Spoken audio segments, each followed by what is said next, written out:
Good evening, good afternoon, everyone. Kung nasan man kayo ngayon. Today, we are having a chat with another financial advisor, Sir JC Arnobit. Hi, Sir JC. How are you today? Hi, good afternoon. I'm good. Medyo busy lang kanina. Thank you for allowing us to have a chat with you today. No problem. Let's start. Would you mind introducing yourself, sir?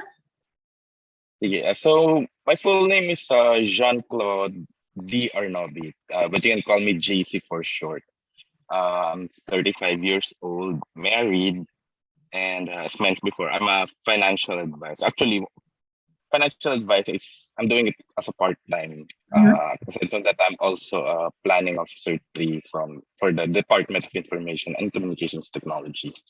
Nice. Okay. We usually begin this video call by asking, what was your dream as a kid? My dream was to be working on TV, not necessarily as an actor, but more of someone in the journalistic side. So it's either a host or a reporter. That was my dream before I was a kid. Okay. When you finished high school, Kuba, was that still your dream? Yes, actually, because when I went into college, I took up AB Communications. So it was still related to dream ko. But while I was in college, something changed. Parang suddenly realized parang I don't like to be a reporter anymore or someone working in TV. So that's when medyo nag-shift ako ng course. So diyan pumasok yung market communications, public relations, creative writing. Okay, thank you, Bob. You used to be a freelancer before you became a financial advisor. How was it working freelance? It was fun actually kasi when you get to work from home. I actually started freelancing 2015 pa.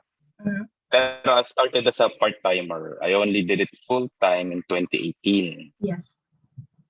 So it was fun kasi you get to work on your own time. Tapos nasa bahay ka lang, wala ka naman ginagawa.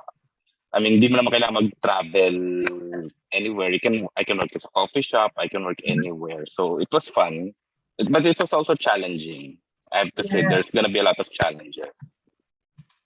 Yeah. So being a freelancer, you have to have the right skills and you have to have the right network in order for you to promote the product or the skills that you're actually selling. What would you advise someone who wants to start freelancing? Actually, before that's what you need to do. You have to have the right network to start. Right, but today, since freelancing is becoming a more popular option for everyone, especially during the pandemic, kasi na marami nawala ng work, napilitan iba maghanap ng other venues. And freelancing was one of the things that they did. There are actually already many different sites available where you can look for freelancing jobs like Upwork, freelancer.ph, onlinejobs.page, and more. So it's like a job street, but mostly geared towards freelancers. So doon makikita yung mga available online work na pwedeng applyan. And as my advice siguro, always have a backup plan. Yes. So one of my early lessons in freelancing was not being paid. So completing the work and the client not paying me. So that's something na you have to always have to consider. Kaya maganda meron ka laging backup plan. So what I do usually is I take on at least two projects. So when something happens with the other project, I still have another project to fall back on. Yes. May I ask for what website did you use before? The website that I like to use is onlinejobs.ph. That's where I get most of my online work. So I also tried Upwork, freelancer.ph, but onlinejobs.ph yung favorite go-to place if I want to look for freelancing. Yeah. Okay, now po, financial advisor ka na from Sun Life Philippines. What Yes. inspired you to become a financial advisor? Actually, it's not something that I decided on. So before I mentioned before that I was always doing 2 freelance projects. Yes. Most of them are writing, but came to a point that I'm becoming more fatigued with writing kasi parang writing dito, writing puro sulat na lang. Medyo sumasakit na yun. So I was looking for other uh, opportunities, another part-time opportunity, and that's where financial advising came in. Old classmate of mine from high school contacted me and asked me if gusto ko maging, or interested ba ako maging advisor. So we had the presentation, we had the talk, and I was like, okay, sige, let's give it a try. So doon nag-start. Yeah. I didn't really look to being an advisor, pero dumating lang siya and enticing naman. So I went for it. Yeah. So as a financial advisor po, why do you think personal finance is very important? It's kasi ayaw man natin aminin, importante ang pera sa ating lahat. Baga, yes, money can't buy happiness. But without money, we're also unhappy. Yes. Important na, di ba? Yeah. Baga, di mo na mabibili ng pera yung kasiyahan. Pero pag lano tayo pera, hindi tayo masaya. So, ganun ka-important yung pera. And personal finance is important para matuto tayo mag-manage ng pera natin. Kasi I always believe na it's not about how much money you make, but it's how much money you're able to keep with the money that you make. Kasi wealth is achieved not with the income that's coming in, but with how you manage your money. Parang if a portion of money mo napupunta sa savings, investments, you will soon achieve wealth. Mhm.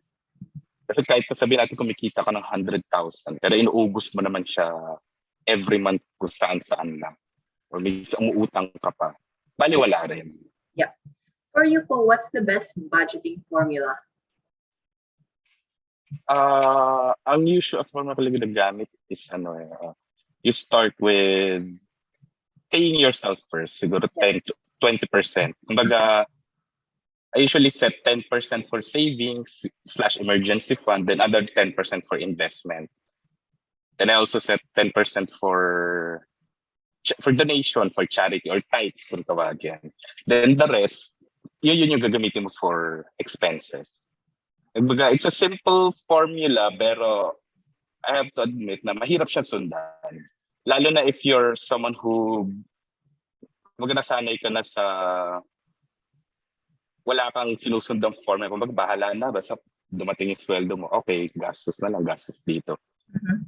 So, it's a tried and tested formula. Pero yun nga, you have to be disciplined to really para makakita mo talaga yung benefit ng formula na yun. So, 30% muna, 20% pay yourself, 10% for tithes, then 70% for your expenses. Kasi madalas expense muna tayo then kung ano yung matira, tsaka natin isi-save or i-invest.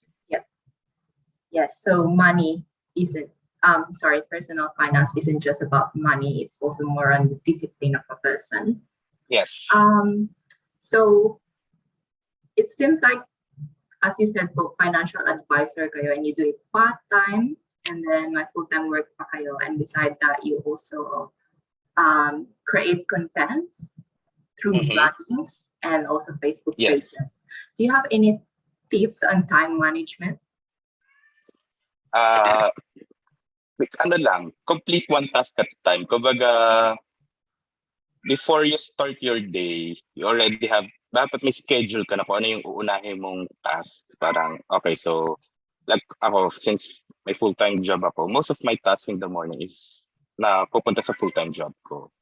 Like completing yung mga kung ano yung kailangan sa kung ano yung needed sa akin, like documents, attending sa seminars, writing reports. So yan yung inuuna ko on the day for the entire day. Then after that, I work on my financial advisory gig. So doon ako nag-start mag-message ng mga clients, potential clients. Yes.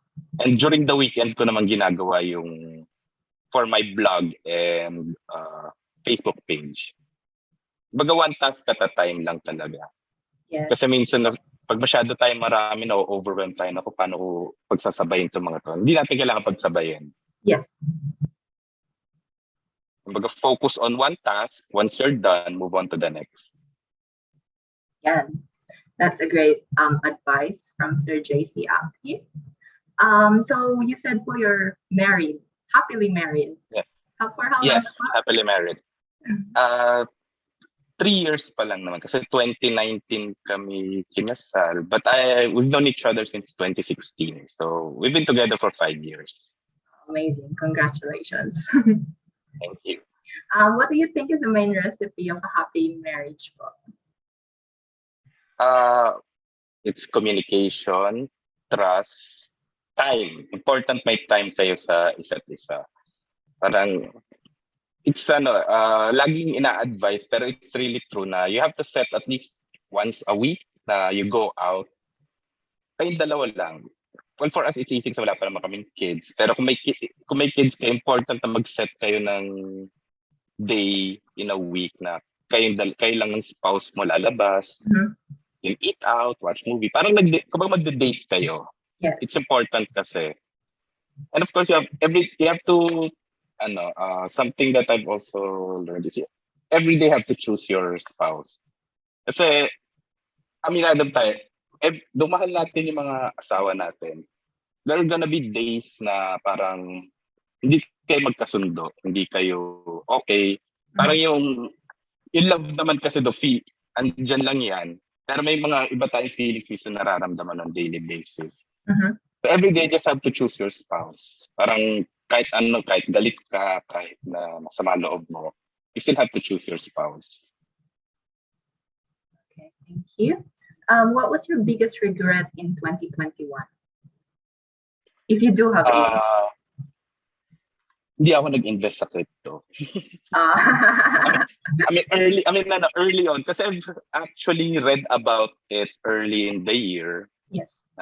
About crypto, parang. Kaya lang, hindi ko pa kasi siya inaaral or wala pa akong masyadong alam. And I'm someone who doesn't really like to invest in something na hindi ko pa gamay or hindi ko alam. Pero if I have invested early in the year, not late 2021, probably around January, February, March, it would have been a good return. Mm-hmm. Even despite yung dip ngayon ng crypto, kasi crypto is currently going down. Yes. But if you invested early in 2021, you're still technically up. So hopefully this January or February. We'll see kasi yun nga, mahirap pang pumasok pa yun kasi going down and it looks like it's gonna continue to go down. Yes. Okay.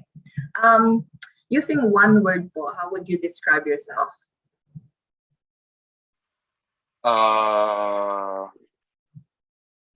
One word. Siguro a sponge. A sponge? Kasi I'm someone kasi who usually absorbs information. Yes. Parang I like to read, not necessarily books, but minsan I like read articles, posts. Kahilig ako mag-post. Mahilig din ako magbasa ng mga posts. And usually, yung mga nababasa ko, na-absorb ko yun. So, you can say I'm like a sponge. I actually, tawag na sa akin minsan ng family members who's walking Google. Kasi minsan meron ako minsan we're talking about something, then may mention ako regarding sa topic niya, parang, saan mo naman nakuha yan? Nabasa ko lang somewhere. Yes. Well, that's a good thing. Increasing our knowledge every day. Important yun. Yes. Okay, thank you so much again, Sir JC, for giving us the opportunity to have a chat with you today. So we call this playlist a work in progress because we want to feature people who want to continually grow themselves. Why do you think you are a work in progress, and what are you doing in order for you to grow as an incredible person? I believe I'm still a work in progress since I'm far from the goals and targets that I want to achieve in life. So I still have a long way to go, kumbaga. And to get there, I just have to continue learning, continue working on myself, continue working on the projects that I'm doing right now, and eventually I'll get to where I want to be. Cheers So to work that. in progress na talaga. Yeah. Yes. Would you advise one book or article? Because you said you love reading. Uh, if you want to, if you're someone who wants to start your financial education, kung wala ka pang alam, I usually advise yung Rich Dad Poor Dad ni Robert Kiyosaki. That's actually the book that started my yung pagiging advocate of financial education. When I read one of Robert Kiyosaki's books, and from there I just started. I just continued reading and reading about financial stuff. Yeah. All right. Thank you so much po ulit. Thank you rin po for inviting me. I'm happy. I'm glad to be here. Okay, Sir JC, if you want to promote your blog or your Facebook page po, go ahead. Sige, so I have a Facebook page titled Financial Scribbler. So that's where I post most of my financial quotes, even financial memes. Then I also have a blog with the same name, financialscribbler.com. I mostly post their personal finance, so debt management, money management, side hustles. I'll have a new post later on. It's gonna be about guide to freelancing. So that's i-share ko lang dun yung experience ko sa freelancer, how I got started, the challenges, yung experience ko, and how paano ako naging stable doon. Because I did it for 6 years then. Yes. Ayan, I'm so excited about that. I will read that once it's up. Sige And po. I'll link it below for i-share, sure. yeah, i-share ko naman din siya sa Facebook page. So, ipo-promote ko rin yun. Alright. Thank you po. Okay.